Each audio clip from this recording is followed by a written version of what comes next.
솔로몬은 이제 자기 아버지 다윗의 소원을 솔로몬이 대신 이루었습니다. 그 소원이 무엇입니까? 다윗의 소원은 하나님의 성전을 건축하는 거였어요. 그러나 그가 피를 많이 흘려서 하나님이 허락지 않으시고 그의 아들 솔로몬이 성전을 건축했습니다. 기간은 7년. 들어간 돈은 6 빌리언 달러. 오늘날로 환산하면 6 빌리언 달러. 그래서 금으로 도배를 했죠. 완전히 하나님의 성전, 템플을 짓는데 안팎으로 금으로 완전 도배를 했어요. 그래서 성전을 탁 짓고 얼마나 화려하고 얼마나 영광스러운 성전입니까? 그 성전을 다 짓고 이제 솔로몬이 축도하는 거예요. 이스라엘 백성들을 다 모아놓고 성전 앞에 번제단이겠죠. 거기에 솔로몬이 올라서서 이스라엘 백성들을 향하여 두 손을 들고 축복 기도를 하는 것이 54절부터 61절 우리가 읽은 뒷부분의 내용입니다. 그때 솔로몬이 어떤 기도를 합니까? 그 보면은 주님 하나님 이제 성전을 바치오니 우리 백성들과 함께 계시옵소서. 그리고 우리가 언제나 하나님 말씀대로 살게 말씀을 따르게 하시옵소서. 그리고 우리의 필요를 늘 채워주시옵소서. 이렇게 축복 기도를 해요. 이 축복 기도는 사실 우리가 늘 하는 기도입니다. 하나님 우리와 같이 해주세요. 그리고 주님 말씀대로 살게 해주세요. 그리고 지금 당장 지금 내 삶의 이 문제 또 내가 필요한 거 주님이 늘 채워주시고 어려움도 주님을 통해 이기게 해주세요. 그럼 우리가 늘 하는 기도예요. 그런데 이 축복 기도를 하기 전에 솔로몬은 특별 기도를 또 합니다. 특별 기도. 그게 오늘 우리가 읽은 부분인데 이 솔로몬의 기도가 열왕기상 8장 전체에 있습니다. 그래서 22절부터 53절까지 너무너무 긴 기도예요. 얼마나 길었던지 보면은 솔로몬이 처음 기도할 때는 두 손을 들고 서서 기도했는데 나중에 기도 다 마치고 54절에 보면 이렇게 무릎을 꿇고 있어요. 기도하다가 힘들었는지 이렇게 무릎을 꿇고 손을 계속 들고 이 긴 기도를 합니다. 이 특별 기도죠. 그 내용은 너무 길어서 우리가 다 볼 수 없지만 한마디도 이겁니다. 29절 30절 주님 이제 내 이름이 거기 있으리라. 내 아버지 다윗에게 성전을 지으면 내 이름이 거기 있으리라 하신 성전이 완공됐습니다. 29절 말씀에 그러니 주님 이 성전을 향하여 주님의 눈이 늘 이 성전을 보십시오. 그리고 주님 누구든지 이 성전 쪽을 향해서 기도하는 자가 있다면 그 기도를 들어주십시오. 네? 그 30절이죠. 주의 종과 주의 백성 이스라엘이 이곳을 향하여 기도할 때에 주는 그 간구함을 들으시되 주의 계신 곳 하늘에서 들으시고 들으사 사여 주옵소서. 만일 하면서 만일 하거든 하면서 6가지 7가지를 얘기합니다. 자, 여러분 오늘날의 성전이 어디 있습니까? 솔로몬 성전은 파괴되고 없어요. 바벨론에 의해서 다 박살나고 오늘날은 솔로몬 성전 그걸 다 뺏기고 오늘날 성전은 어딘가 하나님 말씀에 예수님이 알려주신 오늘날 성전은 어디 있습니까? 성도들의 마음에 있죠. 그리고 성도들의 모임입니다. 성전이 뭡니까? 성전은 하나님이 계신 곳이고 하나님을 만나는 곳이에요. 그것이 오늘날은 성도들의 마음에 있다는 것. 각각의 믿는 성도의 마음에 있고 그 성도들의 모임 안에 우리 하나님이 계시겠다. 너희를 만나겠다. 그래서 고린도전서 3장 16절에 이렇게 말씀합니다. 너희가 하나님의 성전인 것과 하나님의 성령이 너희 안에 있는 것을 알지 못하느뇨. 바로 너희가 하나님의 성전이다. 이제 하나님은 우리가 어디 가서 성전에 가서 만나는 것이 아니고 우리 마음에 계십니다. 믿는 자의 마음에 계셔요. 자, 그러면 우리가 언제 우리 마음에 계신 주님께, 하나님께 기도하러 나아가야 될까? 그 특별한 때가 무엇이나요? 그런 특별한 기도로 내 마음에 계신 주님께 나아가야 할 그때가 언제인가? 지금 솔로몬의 기도를 보면 첫 번째로는 죄가 있을 때 나아가야 된다. 죄가 있을 때. 이 31절에 만일 어떤 사람이 그 이웃에게 범죄하였을 때, 또 33절에 35절에 만일 주의 백성 이스라엘이 주께 범죄하였을 때, 우리는 죄를 두 가지로 짓습니다. 사람에게 죄를 짓든지 하나님에게 죄를 짓든지. 이 죄가 있으면 반드시 우리는 우리 마음에 계신 주님께 나아가서 이 죄를 처리해야 돼요. 죄를 계속 가지고 있으면 안 됩니다. 죄를 계속 가지고 있으면 왜 안 됩니까? 내 영혼에 평강이 없다. 이 죄가 처리 안 된 채로 늘 내 삶에 있으면 내 영혼에 나는 내 마음대로 막 즐겁게 사는 것 같지만 죄가 있기 때문에, 죄가 처리되지 않았기 때문에 평강이 없고 기쁨이 없는 거예요. 내 소울에. 그리고 그 사람 우리가 자유를 잃어버리고, 자유. 우리가 참 이 영혼이 자유로워야 되는데 죄가 해결되지 않은 채로 있으면 참 자유롭게 내 마음대로 사는 것 같은데 자유가 없어요. 내 소울에 자유가 없다는 거예요. 특별히 이게 앞에 부분 31절에 이웃에게 범죄하였을 때 성전을 향하여 기도하면 하나님 그 죄를 해결해 주세요. 이웃에게 범죄하셨다. 여러분, 우리 사람과 사람 사이에 사람에게 죄를 지으면 내가 생각으로 저 사람을 미워하든지, 생각으로 저주하든지, 뭐 판단하든지, 뭐 말로 험담을 하든지, 말로 무슨 거짓말을 하든지, 사람에게 손해를 끼치든지, 또는 행동으로 아예 그냥 또 죄를 짓든지, 이 사람에게 행한 죄가 처리돼야 됩니다. 사람에게 행한 죄가 처리가 되지 않으면 사람과 사람 사이에 평화가 끼어지면서 사람과 사람 사이에 막히면서 그것으로 끝나는 것이 아니라 내 마음의 평강만 잃어버리는 것이 아니라 하나님과 내 사이의 관계가 막힌다. 하나님과 내 사이의 관계가 막힌다. 여러분 집에서 막 부부싸움하고 그리고 나서 하나님 오늘도 하루를 지켜줘서 감사합니다. 평안한 하루, 즐거운 하루, 하나님 됩니까? 방금 막 영역을 싸웠는데 평안한 마음으로 감사하며 하나님께 이렇게 내 영혼에 평안이 밀려오고 감사가 밀려오고 뭐 되냐고요. 예? 지금 여러분 주변에 여러분이 미워하는 사람이 앉아 있는데 그걸 내가 아는데 하나님께 이 예배가 참 은혜스럽게 막 이렇게 올라가십니까?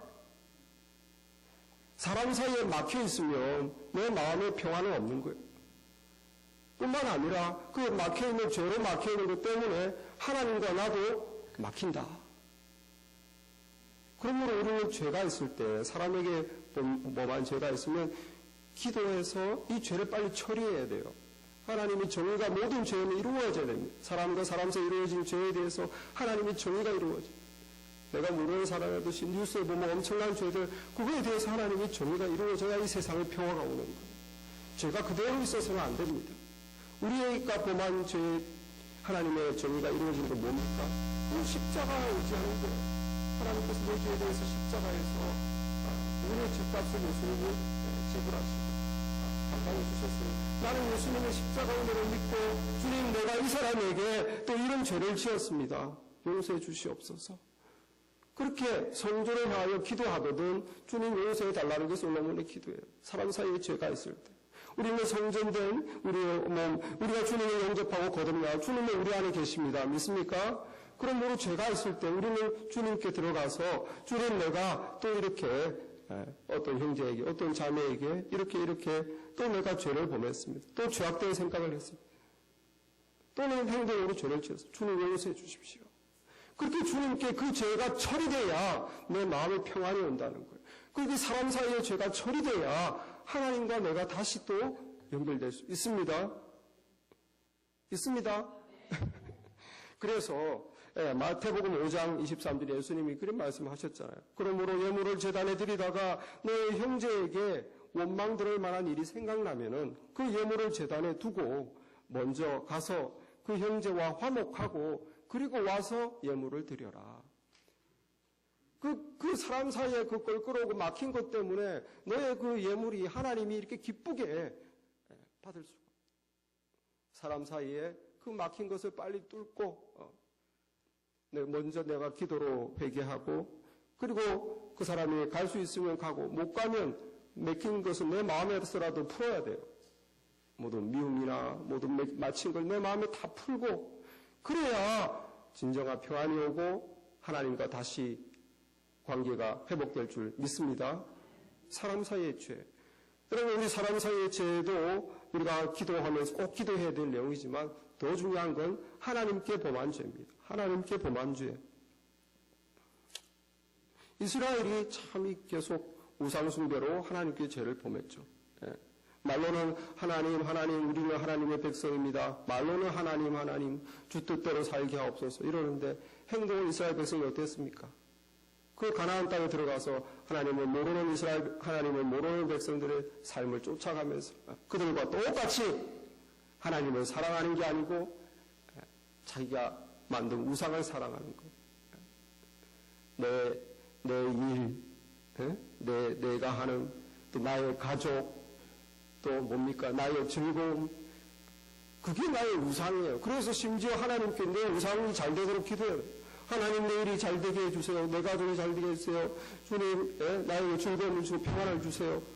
그게 나쁜 건 아닙니다. 그런데 하나님을 사랑하지 않고 그것만 그렇게 달라고 하면 이게 우상 숭배예요.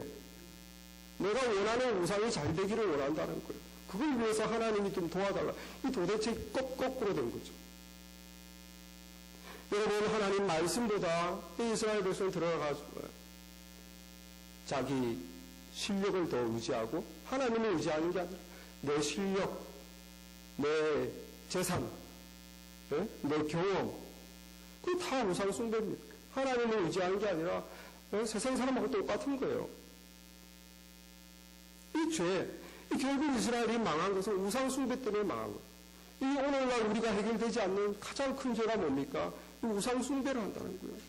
교회를 나오는데 하나님을 섬기는 게 아니고 하나님을 사랑하는 것이 아니고 내가 섬기는 우상을 사랑하는 거예요. 여러분 세상 살아가는 숭배의 죄는 아주 끈질긴 죄예요. 어지간히 맞아서는 하나님과 돌아오죠. 그래서 어떻게 됩니까? 마침내 남유다가 멸망시켜서 하나님이 솔로몬의 성전을 다 박살내버리고 그 금도 다 뺏기게 하고 그 예루살렘에 있는 하나님의 사람들을 포로로 바벨론에 잡혀가게 하는 거예요.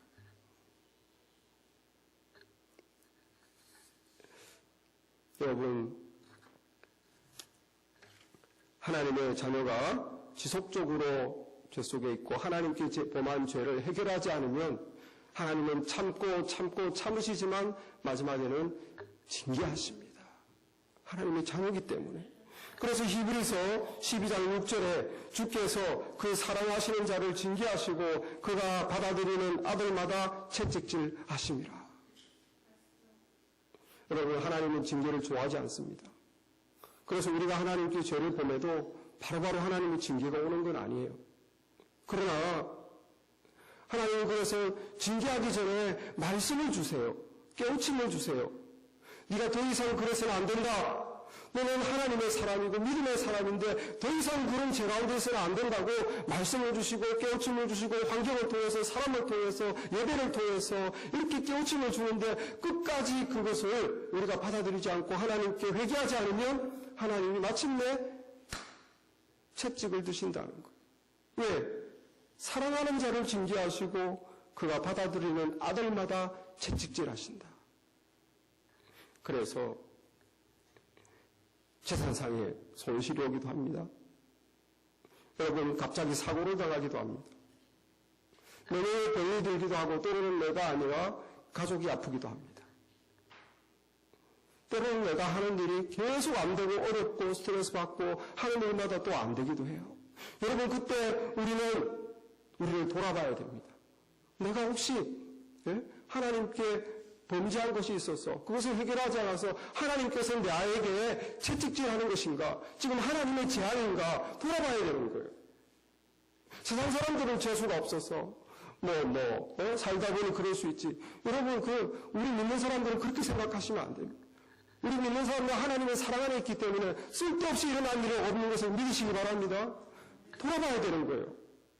이것이 내 죄 때문인지 딴 사람의 죄 때문인지 도대체 이것에 무슨 하나님의 뜻이 있는지 묻고 돌아보고 하나님께서 깨우쳐 주시면 회개해서 빨리 죄를 처리해야 됩니다. 처리해야 됩니다. 그래서 이 지금 38절에 이렇게 말하잖아요. 무슨 재앙이나 무슨 재앙이 있든지 그렇게 있으면 한 사람이나 혹은 주의 온 백성 이스라엘이 다 각각 자기 마음에 재앙을 깨닫고 우리가 하나님께 잘못해서 하나님이 이렇게 벌 주시는구나. 마음의 재앙을 깨닫고 이 성전을 향하여 손을 펴고 무슨 기도나 간구를 하거든 주님 계신 곳에서 하늘에서 들으시고 사하시며. 이것이 혹시 하나님이 나에게 주시는 벌이신가? 라고 마음의 재앙을 깨달아야 됩니다. 깨달아야 됩니다. 그렇지 않으면 더 큰 재앙이 와요. 하나님이 더 큰 재앙을, 마지막 재앙을 주시는데 하나님의 큰 마지막 재앙이 뭐겠습니까? 다리가 부러지는 거겠습니까? 하나님이 주시는 가장 큰 재앙은 냅두는 겁니다. 내버려 두는 거예요. 더 이상 재앙도 오지 않고 그냥 내버려 두는 겁니다. 그것이 가장 무서운 재앙입니다. 돌이키기 힘들어요. 다시 주님께 회개할 마음이 생기기 어렵습니다.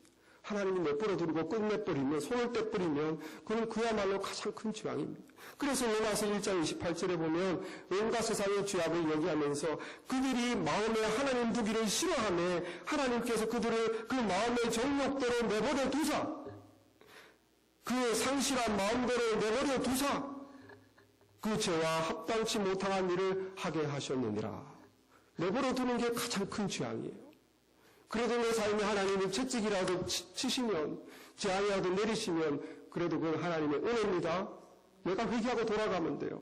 그런데도 이스라엘 백성처럼 끝까지 회개하지 않고 돌아서지 않으면 포로로 잡혀간다. 주님이 내버려둬서 완전히 그 죄의 포로가 되는 거예요.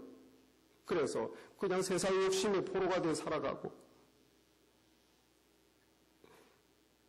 하나님보다 세상을 더 사랑하는 욕심의 포로가 되어 살아가고 또 온갖 중독이 되어서 살아가고 그 완전 포로가 되는 거죠. 죄의 포로. 제가 사랑하는 한 성도가 있었는데 그분은 참 이제 비즈니스 어릴 때부터 믿음 좋은 집안에서 참 믿음의 사람이었는데 비즈니스를 하면서 믿음이 점점 식어졌어요. 돈은 점점점 들어오는데 돈이 들어오고 특히 주말에 돈이 더 잘 되니까 이분은 이제 믿음을 못 지키는 거예요. 예배도 못 지키고 믿음을 떠나고 알면서도 그 돈이 막 들어오니까 그 유혹을 뿌리치지 못하는 거죠. 주말에 문을 못 닫는 거예요. 그래서 나중에 보니까 그런데 그렇게 즐겁게 막 돈 버는 재미에 취해 있는 줄 알았는데 너무너무 괴로워하시는 거예요. 이게 막 온갖 스트레스가 지금 문제, 무슨 별의별 문제, 딴 집처럼 그냥 편안하게 비즈니스를 하는 게 아니고 너무너무 괴롭게 비즈니스 때문에 너무 스트레스를 받으면서 하시는 거예요. 그럼 이분이 깨달아야 되는 거죠. 왜 딴 사람들은 그냥 평탄하게 하는데 나는 왜 이렇게 괴로운가? 왜 이렇게 문제가 많이 생기나? 이걸 깨달아야 되는데 그걸 모르시는 거예요. 그러다가 나중에 큰 재산상의 손실을 받습니다. 거의 10만 불이 넘는 큰 손해를 봤어요. 정말 예비도 안 드리고 그렇게 돈 번다고 그렇게 했는데 엄청난 재산의 손실을 본 거예요. 그걸 뭐 그렇게 고생해서 돈 벌어봐야. 그러면 그때라도 깨닫고 이것은 정말 하나님이 치시는구나 이렇게 돌아왔어야 되는데 또 이분이 그래도 못 깨닫는 거예요. 그래서 그분을 가장 사랑하는 아내 어깨가 근육이 끊어졌어요. 정말 이상한 일입니다. 힘을 쓴 것도 아니고 뭐 어떻게 일을 한 것도 아니고 그 근육이 어떻게 끊어졌어요. 그냥 집에서 살림만 하는 사람인데 이해가 안 되죠. 그리고 수술을 받았는데, 수술을 잘 했다는데, 수개월이 지나도 팔을 못 써요. 그냥 인공 힘줄을 넣는데 안 되는 거예요. 팔을 못 쓰는 거예요. 그 후로는 어떻게 됐는지 제가 소식을 더 못 들었습니다. 여러분, 우리가 하나님의 백성이기 때문에 정말 하나님을 떠나 정말 딴 것에 우상 숭배를 하면 하나님은 안타깝게 여기고 기다리세요. 그러나 정신을 쫙 못 차리고 계속 믿음을 떠나 있으면 결국 하나님은 우리에게 징계를 주십니다. 그때 우리는 마음의 재앙을 깨달아야 되는 거죠. 한두 번 맞으면 깨달아야 되는 거지. 이거를 끝까지 못 깨달으면 하나님 내버려 두시면 끝인 거예요. 저와 여러분이 정말 우리가 마음에 하나님께서 내가 하나님께 범한 죄가 생각나게 하시거든 우리 주님께 들어가서 그 죄를 처리하시기 바랍니다. 하나님에 대한 죄가 처리돼야 내 심령에 평강이 옵니다. 내가 돈을 많이 벌어서 평강이 오는 게 아니고 내가 하는 일이 잘 돼서 평강이 오는 게 아니고 하나님의 사랑 안에 내가 있어야 내 영혼이 평안하다는 거예요. 왜? 내 안에 생명이 있기 때문에 내가 하나님의 자녀이기 때문입니다. 세상 사람들은 그런 게 없어요. 그러나 내가 예수님으로 인해서 구원받은 사람이라면 참 평안이 있을 수가 없습니다. 그러므로 하나님께 내가 범한 죄를 처리해서 내 심령에 참 평안과 기쁨의 상태를 늘 구하시기 바랍니다. 그게 가장 귀중한 것. 그게 가장 자유로운 상태입니다. 자유. 하나님 안에서 내가 처리되지 않은 죄가 있으면 여러분 자유가 없습니다. 여러분 영혼에는 자유가 없는 거예요. 왜? 처리되지 않은 죄가 있기 때문에. 그러므로 죄가 있을 때 우리는 이스라엘 솔로몬의 기도처럼 성전을 향하여 기도하거든 용서해 주시옵소서. 우리 성전들 우리 안에 주님께 나아가서 우리 안에 깨닫게 하시는 죄를 그때 해결하시고 내 주님이 주시는 평강 안에서 자유 안에서 사시는 우리 되기를 바랍니다. 네. 중요한 기도는 영적인 기도를 해야 돼요. 막 그 축복 기도처럼 내 필요를 채워주세요. 주님의 뜻대로 따라가고 항상 이런 늘 하는 기도 말고 그런 생활의 현실적인 기도 말고 정말 영적인 기도는 죄의 기도가 참 중요합니다. 세상 사람들은 이런 기도 안 하죠. 그 다음 또 하나 중요한 기도가 있는데 이 구원을 위한 기도예요. 구원. 첫째는 이방인의 구원이죠. 이방인의 구원. 여기 솔로몬이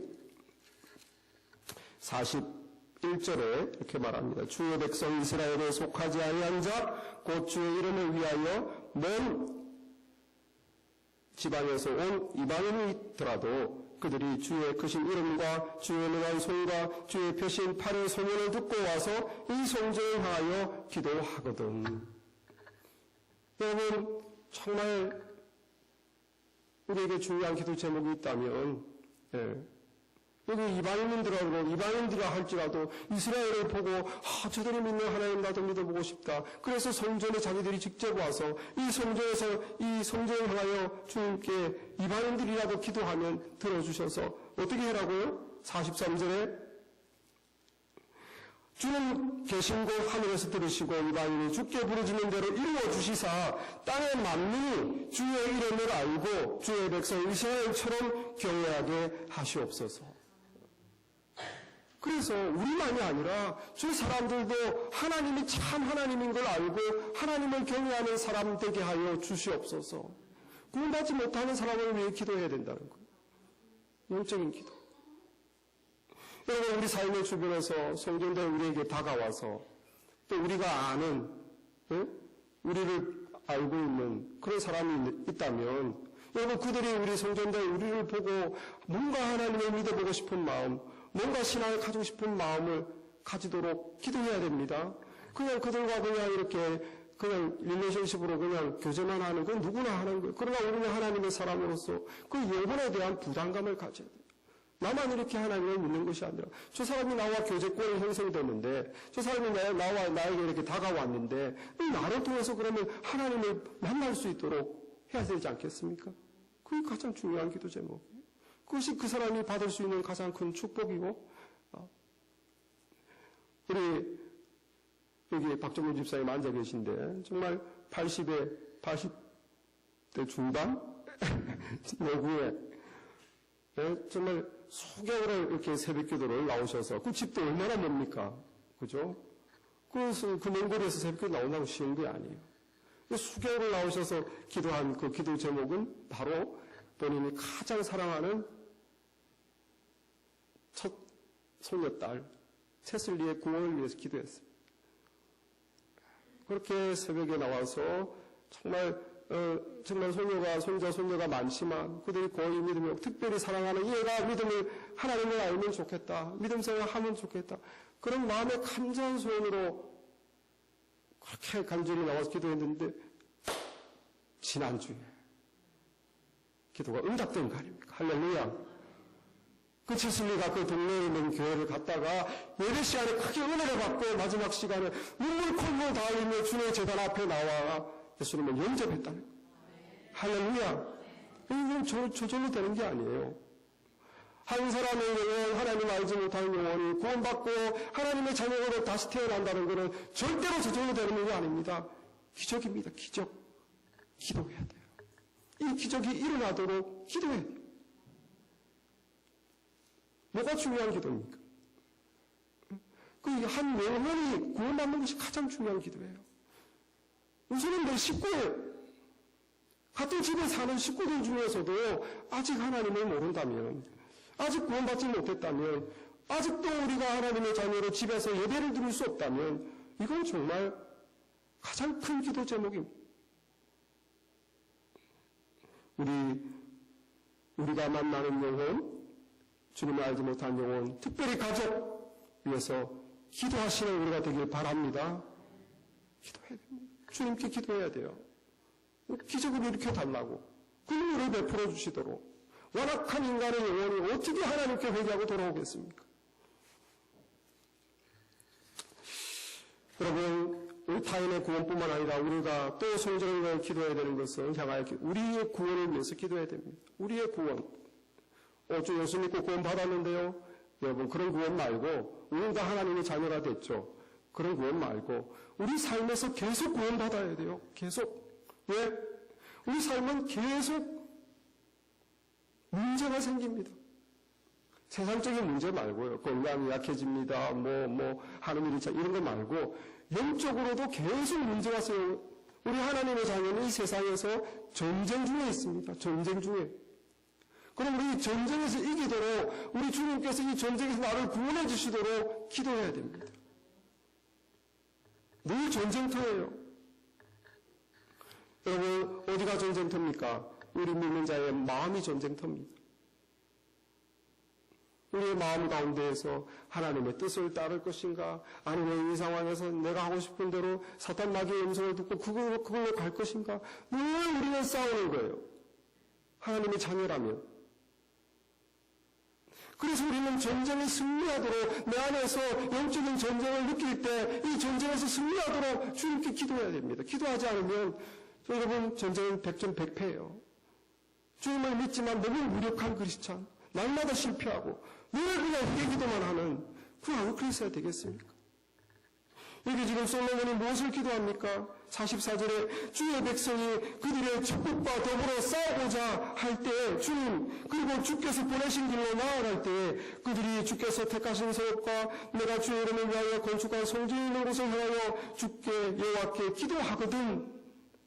주는 하늘에서 그들의 기도와 간구를 들으시고 그들의 일을 돌아보시옵소서. 무슨 말입니까? 전쟁 전에 주님 그들이 성전을 향하여 그 전쟁에서 승리하기를 기도하거든.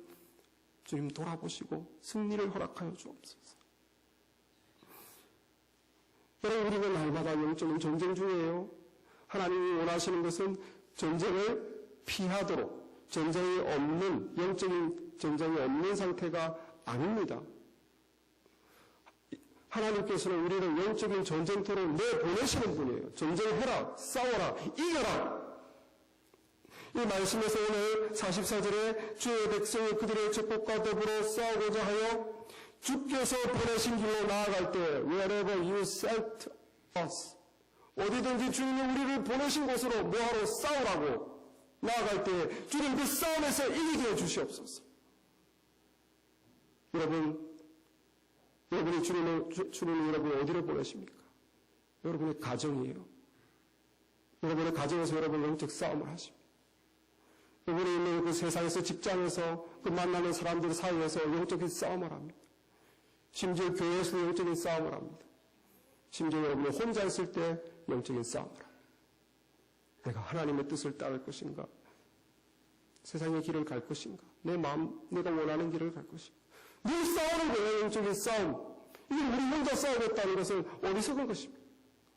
그 영적인 싸움이 느껴질 때, 내가 싸움에 들어왔다고 생각될 때 주님께 기도해야 됩니다.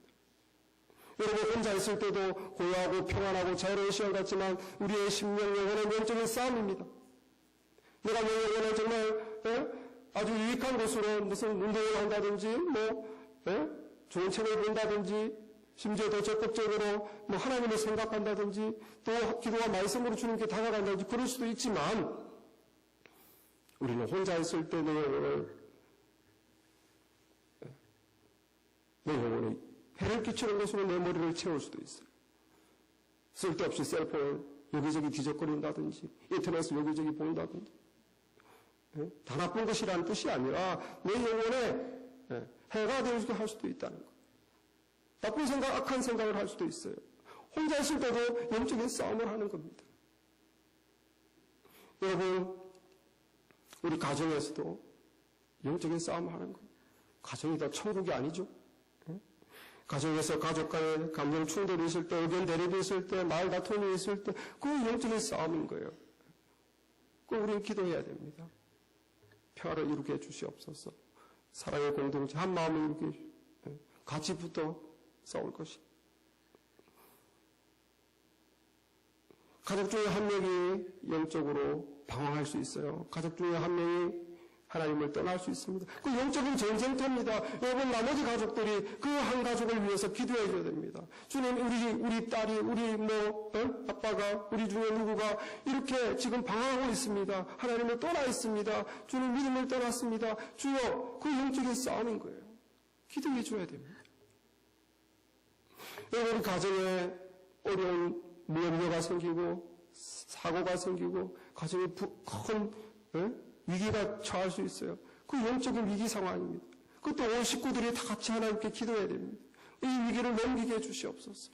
이 어려움과 문제 때문에 사탄이 우리 가족 식구들에게 불안을 주고 염려를 주고 그건 하나님이 원하는 게 아니고 사탄이 원하는 거거든요.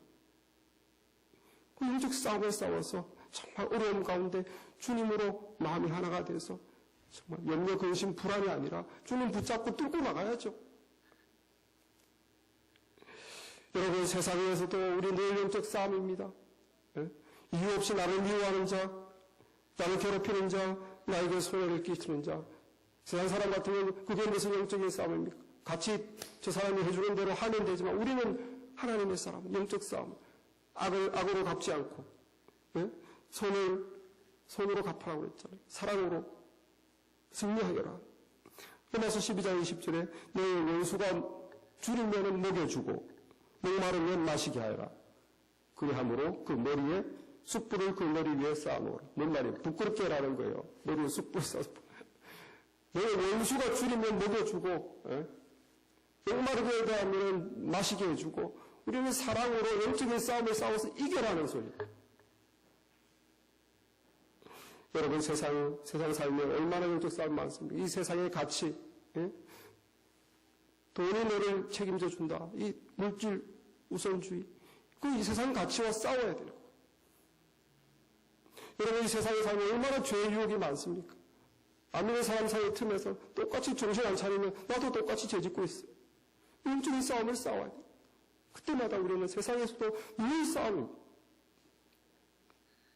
심지어 여러분 교회에서도 영적인 싸움이 있어요. 교회에서도 사단 마귀는 그냥 형식적으로 왔다 갔다 하게 만들어요. 그냥 그게 신앙생활. 형식적으로 정말 내가 주님과 만나고 주님의 자녀로 거듭나서 삶 속에서 하나님 속에 하나님만 살아가는 게 아니라 그 일주일에 한 번 앉았다가 그냥 밥 먹고 그냥 집에 가는 이 형식적인 신앙생활 껍데기죠. 괜찮아. 원래 그런 거야. 다 그러고 있어. 우리는 그 사탄 마귀는 그렇게 하는 거. 그리고 왔다 하더라도 막 이렇게 마음에 맞는 사람이 또 심지어는 편을 가르고 분열이 일어납니다. 그리고 신앙생활 하면서도 하나님의 나라에는 관심이 없어요. 오로지 나의 필요, 개인적인 내가 원하는 것, 내 문제. 이게 다 여러분 우리 영적인 싸움을 싸워야 되는 겁니다. 우리는 형식적인 신앙을 타파하고 정말 진실하게 하나님의 사람으로 성령이 우리를 이끌어가서 하나님의 사랑 안에서 믿음이 자라는 그런 참된 신앙을 가지길 바랍니다. 그걸 위해 싸워야 됩니다. 영적인 신앙, 진정한 신앙을 위해서 우리 영적 싸움을 싸워요. 여기서도 자꾸 이렇게 저렇게 뭐 친한 사람, 안 친한 사람, 뭐 네 편, 내 편, 이거 있으면 여러분 우리 영적 싸움 치고 있는 거예요. 어쨌든 여기서는 하나님의 나라를 이루고 우리는 사랑으로 하나 되어야 됩니다. 사소한 문제 가지고 제발 이렇게 버려버리고 하나님의 나라의 기치로 하나가 돼요. 그리고 내 필요를 넘어서 이제 하나님 나라를 생각해요. 하나님 나라, 우리 주님의 교회를 통해서 이 심신의 땅에서 믿지 않는 영혼을 구원하고 이곳에서 오는 자들이 하나님의 영광을 보고 여기서 믿음으로 자라고 하나님의 사람으로 세워지는 것. 그리고 하나님의 나라를 자꾸 바라보고 해요. 자꾸 내 개인적으로 갇혀 있어서는 안 돼요. 이게 다 영적인 싸움, 영적인 싸움. 여러분 이것이 느껴질 때마다 우리는 우리 안에 계신 주님께 가서 기도해서 이 영적인 싸움에서 승리하는 우리가 되길 바랍니다. 아말렉 전투 보면 출애굽기 17장에 보면은 이 광야를 지나갈 때 그 모세가 여호수아에게 가서 싸우게 합니다. 그리고 본인은 안 싸우고 산꼭대기에 올라가죠. 누구랑? 아론과 훌, 미리암의 남편 훌. 그래서 올라가서 나는 산꼭대기에서 기도할 테니 너 열심히 싸워라. 그래서 모세가 정말 그 나이든 몸으로 산꼭대기에 두 명 데리고 올라가서 손을 들고 기도하는데 손을 들고 기도하면 이기고 팔이 아파서 좀 내리면 지고 정말 이러지도 못하고 저러지도 못하고 죽을 지경이에요. 이렇게 들면 기도하면 이기는데 기도를 좀 멈추면 지는 거야. 그래서 어떻게 했습니까? 그걸 보고 아론과 훌이 아이고 이거 안 되겠다 이러다가 지금 해 떨어지는데 돌멩이를 가져와서 모세를 앉히고 아론은 이쪽 팔, 훌은 저쪽 팔. 그래서 두 팔을 끈질기게 들고 끈질기게 기도해서 마침내 아말렉 전투에서 크게 이겼더라. 이게 우리에게 뭘 가르쳐 줍니까? 뭘 가르쳐 줍니까? 영적 전쟁은 기도로 이기는 것이구나. 영적 전쟁은 내가 싸우는 게 아니구나. 하나님이 싸우시는 거예요. 내 가정에서 영적 전쟁을 봅니까? 느낍니까? 여러분의 직장, 아멘, 새 사회에서 영적 전쟁을 느낍니까? 혼자 있을 때 느낍니까? 심지어 교회에서 영적 전쟁을 느낍니까? 그럼 기도해야 돼요. 영적 전쟁은 내가 싸워 이기는 게 아니고 주님께서 싸우는 것입니다. 주님이 구원자 되십니다. 내 영혼의 구원자요. 지금 내가 주님이 하나님의 나라 들어갈 때까지 내 삶의 구원자는 주님이십니다. 예수님께 나아가야 되는 거예요. 예수님 내가 전쟁 중입니다. 예수님 우리 가정의 영적 전쟁 중입니다. 우리 교회에도 영적 전쟁 중입니다.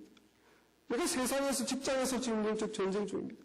주님 이 전쟁을 이기게 하여 주옵소서. 왜? 주님이 전쟁하라고 보내셨사오니 주님이 보내신 곳마다 내가 영적 전쟁 승리하게 하옵소서. 주님의 힘으로 이기게 하옵소서. 그게 하나님 뜻이라는 거예요.